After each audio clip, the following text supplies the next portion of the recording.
Welcome to AP7 AM. పిల్లలు తరచూ ముక్కులో వేలు పెట్టుకోవటం, గోళ్లు కొరకటం, లైట్ వేసుకుని నిద్రపోవటం వంటివి చేయటం కామనే. చాలా మంది కొంతకాలానికే ఈ అలవాట్లు మానుకుంటూ ఉంటారు. అయితే చిన్నప్పటి ఈ అలవాట్లతో యుక్త వయసులో కొన్నిసార్లు జీవితాంతం కూడా ఎఫెక్ట్ పడుతుందట.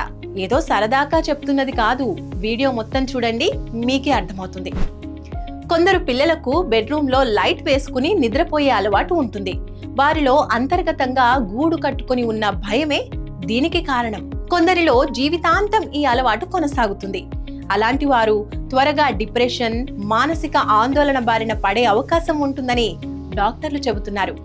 లైట్ లేకున్నా నిద్రపోయేలా ప్రోత్సహించాలని వారికి డాక్టర్లు సూచిస్తున్నారు. SROs అనే బ్యాక్టీరియా మనుషుల ముక్కు క్యావిటీలో అడ్డా వేసి ఇన్ఫెక్షన్లకు కారణమవుతుంది. చిన్నప్పుడు ముక్కులో వేలు పెట్టుకునే అలవాటు ఉన్నవారిలో ఈ బ్యాక్టీరియా ఉండే అవకాశం 51% ఎక్కువట. పెద్ద వయసులోనూ వారు తరచూ ఇన్ఫెక్షన్ల బారిన పడే ప్రమాదం ఉంటుందని అంటున్నారు. ఇక చిన్న వయసులోనే భారీగా పుస్తకాల బ్యాగ్ బరువు మోస్తూ ఉంటే వెన్నుపూసల ఎదుగుదల సరిగా ఉండదట. ఇది మధ్య వయసు వచ్చాక తీవ్ర వెన్ను నొప్పి మొదలవటానికి కారణమవుతుందట. చిన్నప్పటి నుంచి అతిగా చాక్లెట్లు తినటం, ఆర్టిఫిషియల్ ఫ్రూట్ డ్రింక్స్ తాగటం అలవాటు ఉన్నవారికి పెద్దయాక దంత సమస్యలు ఎక్కువగా ఉంటాయట. ఊబకాయం వచ్చే ఛాన్స్ కూడా ఎక్కువట.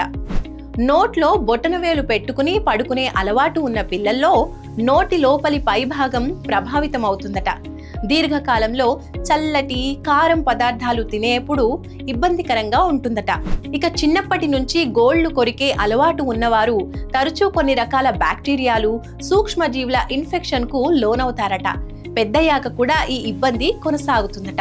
చిన్నప్పుడు ప్రతి చిన్నదానికి తీవ్రంగా అప్సెట్ అయ్యి ఊపిరి ఆగే స్థాయిలో ఏడవటం మంచిది కాదట. అలాంటి వారు పెద్దయ్యాక గుండె సమస్యలు, శ్వాస ఇబ్బందులు తలెత్తే ప్రమాదం ఎక్కువగా ఉంటుందని అంటున్నారు.